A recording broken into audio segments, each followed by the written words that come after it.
তীব্র রোদ আর ভ্যাপসা গরম অনেক কৃষকই পাবেন এই গরমে হয়তো চাষাবাদে লাভ কম, কিন্তু আপনি কি জানেন সঠিক সবজি নির্বাচন করলে এই গ্রীষ্মকালেই আপনি গড়ে তুলতে পারেন লক্ষ টাকা।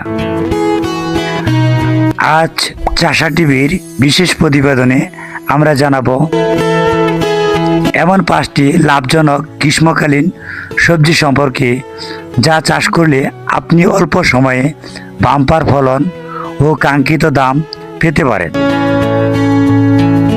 চলুন শুরু করা যাক। আমি আছি আপনাদের সাথে মোহাম্মদ হুমায়ুন কবির, IPM ট্রেনার চাষা টিভির পক্ষ থেকে। তালিকার প্রথমে আছে ঝিঙা এবং চিংচিঙা। এই সবজি দুটো গ্রীষ্মকালের প্রচণ্ড খরা অনায়াসে সহ্য করতে পারে। চৈত্র মাস এবং বৈশাখ মাসে এর চারা লাগানোর মাত্র 40 থেকে 50 দিনের মধ্যে ফলন আসতে শুরু হয়। বাজারে এর চাহিদা সবসময় তুঙ্গে থাকে। সঠিক জাতের বীজ এবং মাচা পদ্ধতিতে চাষ করলে 1 বিঘা জমি থেকে কয়েক মন ঝিঙ্গা তোলা সম্ভব। মনে রাখবেন, মাচায় চাষ করলে ভালো ফলন এবং পোকামাকড়ের আক্রমণ কম থাকে। 2 নম্বরে যে সবজিটি রয়েছে তিতা হলেও সবার জনপ্রিয় করলা। গরমে করলার চাহিদা অন্য যে কোনো সময়ের চেয়ে বেশি থাকে। বিশেষ করে হাইব্রিড জাতের করলা চাষ করলে অল্প জায়গায় প্রচুর পরিমাণে ফলন পাওয়া যায়।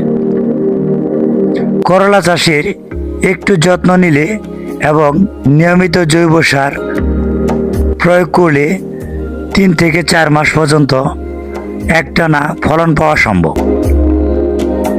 যারা কম পুঁজিতে বেশি লাভ খুঁজছেন তাদের জন্য করলা হতে পারে সেরা পছন্দ। 3 নম্বরের সবজিটি হলো ঢেঁড়স। এটি এমন একটি সবজি যা খুব কম পরিচর্যায় দ্রুত বড় হয়। সঠিক দূরত্ব মেনে বীজ বপন করলে খুব অল্প সময়ে গাছ ফলন দেয়।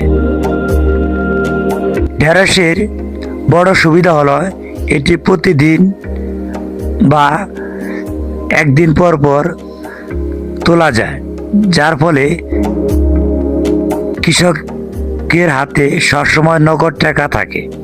তবে খেয়াল রাখবেন, ঢেঁড়স গাছে জাপ পোকার আক্রমণ হতে পারে, তাই নিয়মিত নিম তেল এবং জৈব বালাইনাশক ব্যবহার করা বুদ্ধিমানের কাজ। তালিকার 4 নম্বরে আছে লাভজনক চাল কুমড়া। এটি মাচা কিংবা ঘরে চালায় যে কোনো জায়গাতে অনায়াসে চাষ করা যায়। একটি চাল কুমড়া গাছ থেকে শত শত ফলন পাওয়া সম্ভব। চাল কুমড়া শুধু সবজি হিসাবেই নয়, বড় হওয়ার পর জালি কুমড়া হিসাবে বাজারে এর ভালো দামে বিক্রি করা যায়।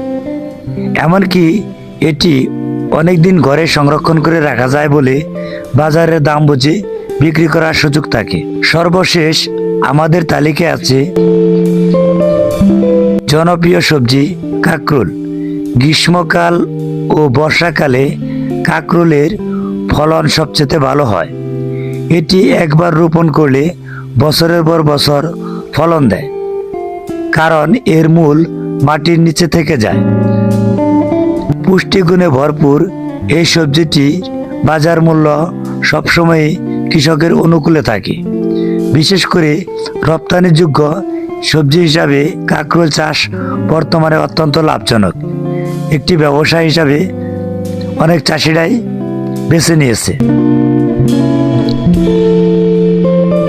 প্রিয় কৃষক ভাই ও বোনেরা, গরমকে ভয় না পেয়ে সঠিক পরিকল্পনা আর আধুনিক প্রযুক্তি ব্যবহার করেই এই 5টি সবজি চাষ করলে দেখবেন আপনার শ্রম সার্থকতা পাবে এবং আপনার পকেট ভরে উঠবে। কৃষি ও কৃষকের পাশে থাকতে সর্বদাই সাবস্ক্রাইব করে রাখুন চাষা টিভি। আজকের মতো এখানে বিদায় নিচ্ছি। আল্লাহ হাফেজ। আবারও দেখা হবে নতুন কোনো ভিডিও নিয়ে। সে পর্যন্ত সবাই ভালো থাকেন আর সুস্থ থাকেন। চাষা টিভির সাথে থাকেন।